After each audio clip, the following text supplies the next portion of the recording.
Oh, my sweet baby Jesus, YouTube. It has been a long ass while. I just want to first off start by saying I apologize for the lack of uploads. It's just I've been ultra busy with life, and sometimes sometimes real life comes first before YouTube, and there's been a couple of videos that I've been putting off because I just haven't had the energy to make them. But now I'm gonna make at least one of them. The one I wanted to do for the longest time has now been scrapped. So, and that was a Spurs game review, and we blew the fucking lead versus the Bulls. And that's the second time we've done that against them. Because does anyone not remember the 2018-19 season, which should have been Parker's last playoff run with us, when it was even worse than the one we had this past Monday night, because it was in San Antonio, not Chicago. I think the bit lead we had was bigger than the one than one we had this season, and we blew that one too. So this was just part two of blowing big lead against the Bulls, but this time it was in their house, and we came to play. We were playing great, and then third quarter blues sunk in. We finished the third quarter strong, and then fourth quarter we just collapsed. So I hope this doesn't, ring a bell for the team, and for the wrong way. It's going to start off them going down the shitter after they started the year out kind of somewhat strong with the addition of Chris Paul and Harrison Barnes. But I don't want to make this a full tangent video with talking about the Spurs and everything. But the Spurs game reviews will return whenever I have the energy to do that. I mean, I just haven't had the energy to put any effort into it, so I just took time out of myself to relax. And part of the reason is because I shouldn't feel obligated to making Spurs game reviews every game I watch, because then if there's no break, then I'll most likely get burnt out, and I wouldn't enjoy making them as much. So they will come back. It's only a matter of time, and yeah, so that's why I haven't been uploading. I just been busy, with life, work, trying to relax and not get too burnt out with the YouTube. I am not taking a YouTube break anytime soon. But with TikTok potentially going away on the 19th, so we got to figure out a way to readjust this year. Which when we aren't able to do our little seasonal production compilations every time we end it, like Winter Wonderland, Spring is in the Air, Fun in the Sun, and Adventures in Autumn, and Sandy Ridge finale. So if it goes away, we're just gonna have to do all these little premieres and finales and prequels and pre-seasons, epilogues and prologues without it. I mean, I know that some parties are working hard to try to fight it, and TikTok themselves is doing the same to make sure it stays. I mean, I know there's this one guy who wants to buy it, but we'll see where the decision goes. So it'll depend on the Supreme Court's decision, and if things go the way we hope, then we'll have it forever. But if not, then oh well, I guess ain't nothing we can do about it. But here's what we're here to talk about today. First off, prayers for Los Angeles and with the wildfires they're going through. At least they caught the piece of shit who started the fire. So therefore, man, a lot of my show peeps too got affected. Christina Moses, A Million Little Things. I know Haley Arantia is safe and her house is fine, thank God. I mean, Greg Furman, her husband's okay. I hope Avia Butler and Jules LeBlanc are doing okay. I'm trying to think, who's another show peep that I love? Oh, man. It's all fun and games when it comes to world crises like this until it affects a party that you care about and are a fan of, that you enjoy or like. And for me, it's these people I see on TV. So that know who I am without ever meeting me in person. And David A. Arnold's fan. Well, Anna Grace is living out of the country, but I hope Julie and Ashlyn are doing okay.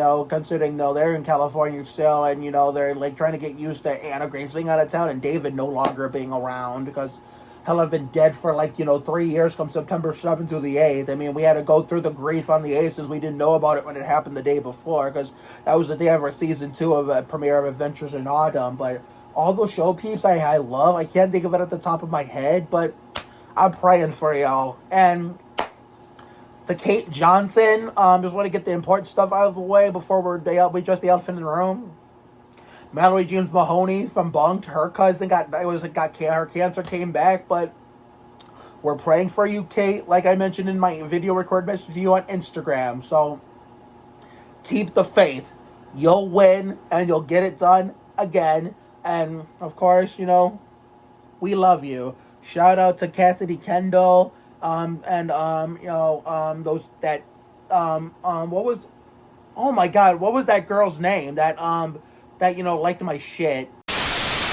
Okay, I'm just meeting them for the first time. Sadie Knox and her sister Sydney. I think it was Sadie that liked my post. Let me fix the camera a little bit. Okay, it was Sid. I think it was Sadie that liked my post. So shout out to them. Nice to meet you guys. So therefore, now the elephant in the room, where it's some NASCAR off-season news.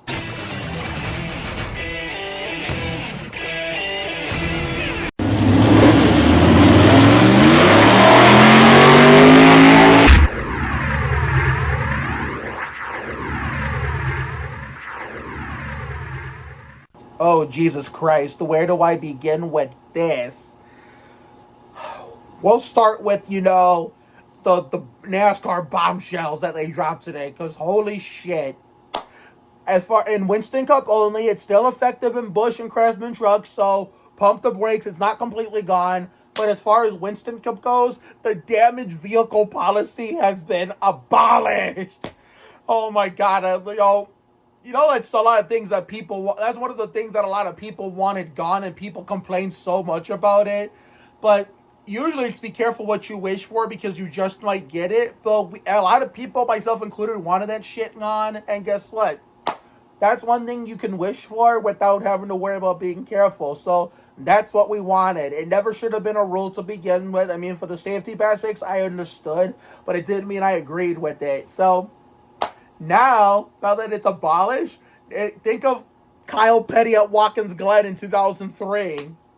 If someone crashes and they are too damaged to continue into full power, the race could be somewhat competitive. You could fix the car in the pits for 7 minutes, or 8 at Atlanta for the Cracker Barrel 500 and Napa 500. But if you can't fix it within that time, or if it's too complicated to fix because the damage is so heavy, take that shit to the garage. Take it to the garage, and guess what? You're automatically done for the day shit. And, there's no fucking clock in the garage. So you could fix it for as long as you want and come back out there. I just hope they don't have to reinstate it. Well, just make sure that you fix it properly and learn from the Winston Cup days of Gen 4. Repair it properly every time, every race where someone crashes and goes to the garage. And make sure you're running minimum speed so you can pick up some extra points, even though you're going to be very slow, which is a cool feature they had in Thunder 2004, based off 2003 season. And, so now we can see those cars looking like modifieds again. So after a crash and they come back out. So let's just make sure we do not make that same mistake, which got us the DVP to begin with, which even though that never should have been implemented at all.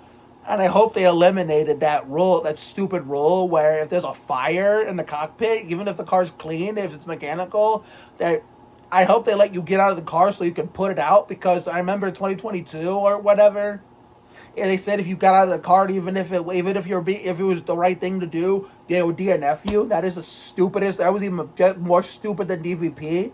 So I hope they abolish that rule too. So the chase. The way of let's just take it one step at a time.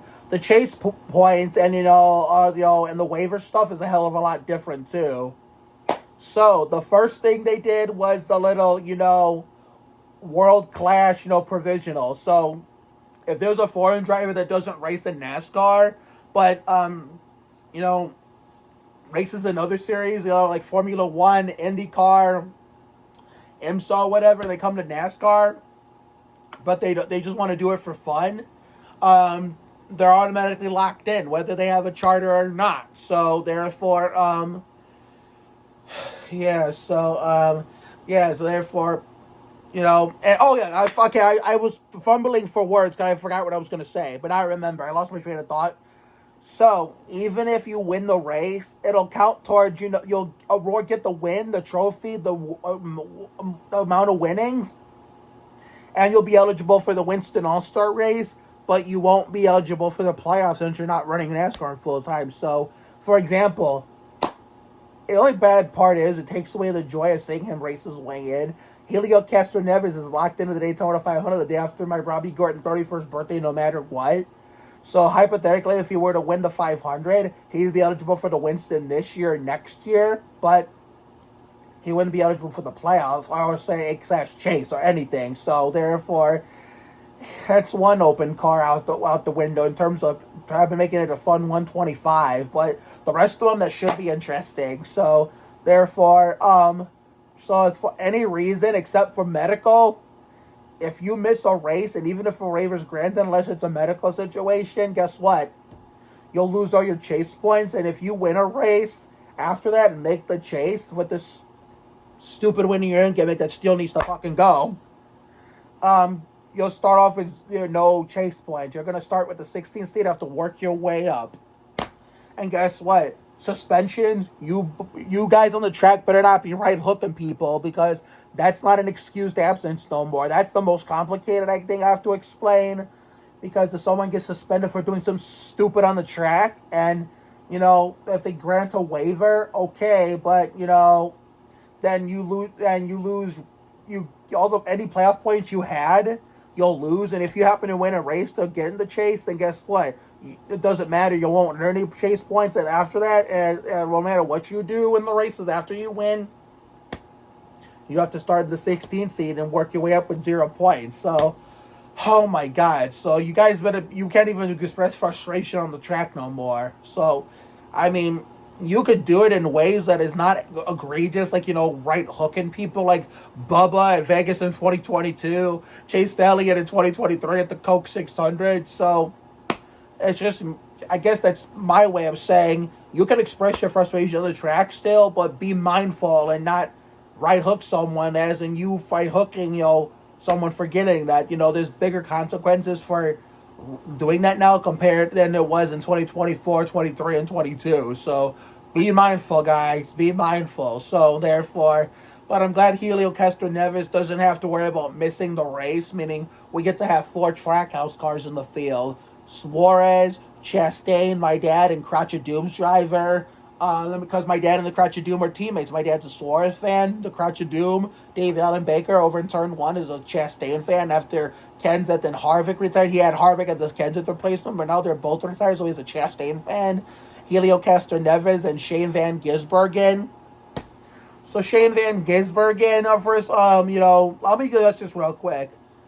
He's going to add to the 88 legacy, I hope. If Austin Dillon hasn't ruined Dale Sr.'s legacy, I don't see Shane Van Gisbergen ruining Dale Jarrett and the UPS legacy, that is, because Junior did not do shit with that number. Because if anything, Junior's legacy will forever and always be associated with the 8 and Budweiser, which, the new generation of NASCAR fans that wasn't born or isn't old enough to remember Junior in the 8, although in the NASCAR's heyday and also his heyday, aren't ready for that conversation. They talk about him in the 88 too much and seem to forget that he was the 8 for so many years. Like, how he had held the bigger legacy in that, and how the bigger 88 legacy was in Dale Jarrett and Robert Yates racing UPS and Ford Quality Care. So, therefore, I just wanted to address that real quick. But, yeah, so other than Helio Castroneves, the rest of the open cards is going to be fun. To see them race their way into the Twin 125 is going to feel like we're kids again. So maybe the 2025 season will go a little bit better than 2024, making it feel like peak NASCAR, no more damaged vehicle policy. In the Daytona 500, I'm going to feel like a kid again, watching those Twin 125s and all those open cars try to make the field. So therefore, oh man. So now let's talk about, we're probably thinking, Mark, what about the news of your 2 favorite drivers on the same team? Well, we're going to address that right now. I will see you all in the laundry room, but we're going to sort the laundry while we talk about it. Alright, so this is where I guess we're going to finish the video with the second half. So, as you may have heard, with this whole this drama going on with the charter bullshit with front row in 2311 where I have three drivers on two teams. Oh my god! I mean, we already took care of the Riley Herb shit. We know where his head is, where I'm gonna cheer for him. But it gets even better. Noah Gragson and Zane Smith are going to be on the same team. Zane's going.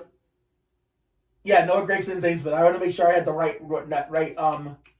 driver. Okay, so Zane is going to drive the 38. Just like old times. And Noah is going to drive the 4. So therefore, we went from Bobby Hamilton to Mike Skinner, as far as I can remember, with the 4, or Kevin Harvick after Richard Childress in the 29, to Josh Berry trying to fill his shoes after he retired, and now Gragson. My God. Yeah, even Bobby Hamilton's son, Bobby Jr., drove it the 4. It's late in the season after he went to the 55 in 2001 after Robbie Gordon and Kevin LePage didn't do shit in that car. But, man. So, therefore, I'm a Zane Smith fan since mid-2020 because my neighbor, Andy, his nephew, Zane, is like one of my best of friends who I met like a week or two after my sister got married. Sometimes some friendships you'll go hard on the first day when you meet that said someone for the first time, if you really like them that much. So that's exactly what happened with Zane Patton, July 2019, when we all went for a walk. Me, him, his dad, Louie, his mom, Erin, Andy, Megan. Well, Andy and Megan's daughter, Violet, would not have been born yet, but because she's only her birthday is sometime this month, and isn't she 3? Yeah, she'll be 4 sometime this month. So, yeah, and I think it was extended family was there too, and they were nice. Andy and Megan were nice enough to let me hang out with them and walk in the reservation. We took photos, and I gave Zane the biggest hug ever, and he was like really small back then. I just picked him up and twirled him. That's how you know I really love someone, like when it comes to like best friends and shit. But yeah, that's why I became a Zane Smith fan the next year, because he was so good in Craftsman trucks. So basically, for half a truck COVID-filled season, I was a Nemechek and Zane fan. So I got to root for 2 people in trucks, and now they're both Winston Cup drivers now. And with that being said, between Austin, John Hunter, Zane, and Noah, I'm going to be my 3 main teams to be focusing on, with a little bit of 2311 and colleague. I'm going to be more of a RCR, Petty, and like the longtime teams, and now front row fans, and I'm going to have 2 of my favorites on the same team. Isn't that cool? So therefore, we're going to be buying a lot of front row motorsports merch this year of diecast. Even the one in 2023-ish when Zane drove the car for a few races that Gilliland didn't drive, where they originally kicked Gilliland out, but I guess a lot of people complained that too, and there was a lot of unhappy people about that. So I guess they decided to change their minds and let Todd Gilliland back in the 38 or whatever. But with McDowell going to Spire, they put Gilliland in the 34 for Zane Smith to go back in the 38, this time like for real. And then they put Noah in the 4 car. So therefore, I can get the Zane Smith 2023 diecast at Walmart or Target if I find it. And, I can add it to my collection. So this is going to be awesome. I'm going to have 6 drivers to root for in this year's Daytona 500. So I most likely will be going to a shitload of shirts in case one DNS with a crash or a blown engine, mechanical failure, or in the big one. Oh my God, this is gonna drive my family crazy with flip flopping shirt. Well, it's not my fault that if I have drivers, multiple. Obviously it's my fault if I have multiple drivers. Period. But it's not going to be my fault if more than one just DNFs or whatever. But I have 6 bullets I have to win this race. That's my birthday gift the day after my birthday. I mean, so help me God. Zane, Well, besides the fact that if Nemechek or Ty Dillon or Riley Herbst have win the race, it's not just that. If it's between, if Noah Gragson and Zane Smith are running 1-2, it doesn't matter what order. It could be Noah first, Zane second, or Zane first, Noah second. I'm going to be excited as all hell, but I'm going to be torn between who I want to see win more. It's like I won't want who I want to win more. If it's just one of them, then of course, if it's just like just Noah or just Zane, and oh hell yeah, I would, of course I would only want them. But if it's both of them racing for the win, then it's either I'm torn or it's either I don't give a shit, let them finish 1-2. But only one could win. I can only be excited about one. But that would be me with Austin and Ty. They were running 1-2 at Daytona or Talladega or Atlanta. Or in his case, Daytona, the day after my birthday. But if Ty Dillon or John Hunter, especially the people I've been putting the most money on outside of Austin, ends up winning the 500, or if they get their first, which would be the first one to get the first win, like sometime, any race, which way are we going? Pick a lane, dickhead. Okay. Then guess what? If Ty Dillon gets his first win in the 500 at any race, then guess what? My voice will be gone for a week, considering since he was a rookie in 2017, I've been waiting a long ass time to see him get his first win, since older brother Austin has 5 already. And Nemechek, on the other hand, since he had the season from hell in that 42 last year, like Gragson the year before, but it wasn't as egregiously bad.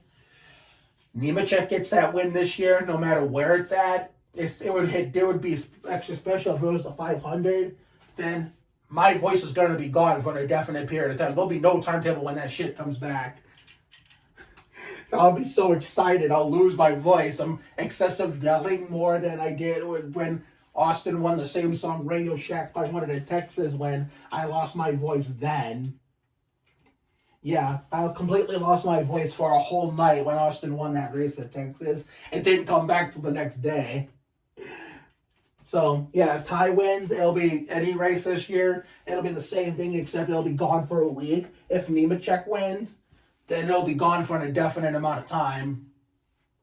But if Noah or Zane win, it may be for a whole month. Who knows? But what about Riley? Riley, on the other hand, that I don't fucking know. But anyway, hopefully this 2025 season is a bundle of fun.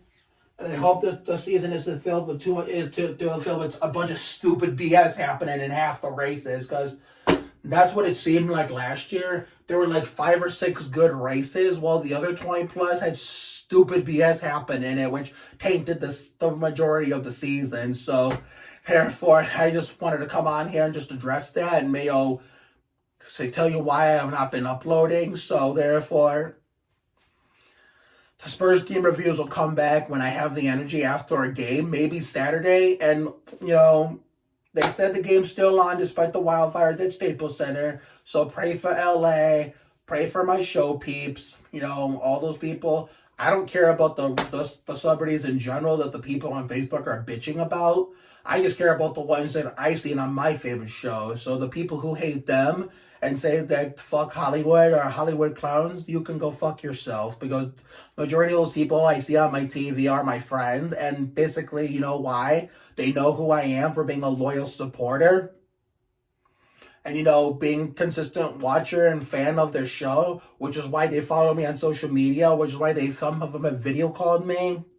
They've FaceTimed me, they've guessed me on Instagram live streams, and I've met 2 of them. So I will continue to prove you dumbasses wrong by adding more to my social media, let alone hopefully meeting more in person. And I'm going to continue to do that until the day I'm dead at Riverside Cemetery next to my willow. So I just wanted to get that rant out of my system and defend my show peeps. So all the lemmings on Facebook who are just putting down the Hollywood stars in general.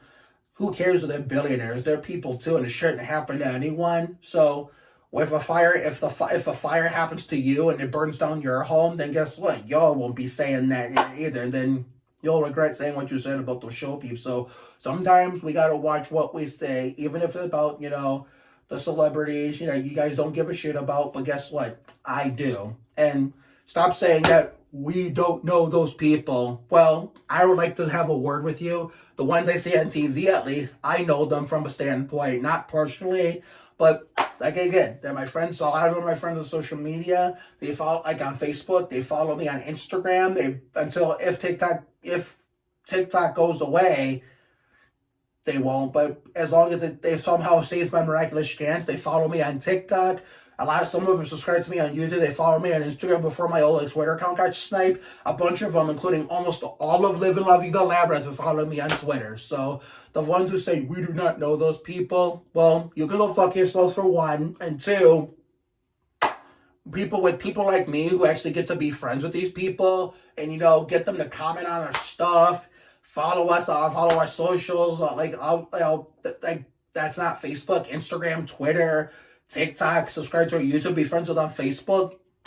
That proves that your argument is invalid, irrelevant, and is incorrect, and that you're wrong beyond belief. Sure, most of you don't know them, but guess what? I have a little secret where I do. So therefore, I'll continue to prove you guys wrong until the day I'm dead. So fuck yourselves. So anyway, let me get off this thing and have enjoy my weekend. And I bet you those damn dumbasses on Facebook who I just call my friends are probably gonna see this YouTube video and want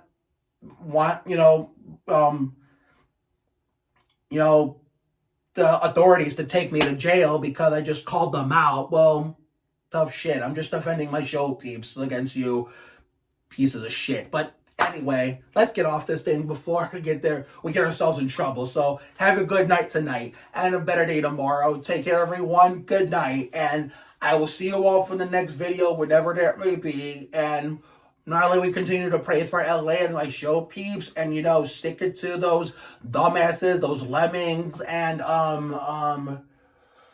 shills that want to talk down on my show peeps, let alone celebrities in general, because they're human beings too, just like the you hating dumbasses are.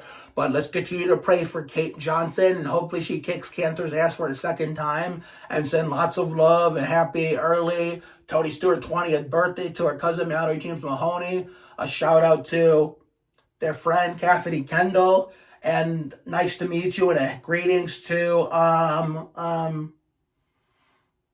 what the fuck was the girl's name? Hold on, thing.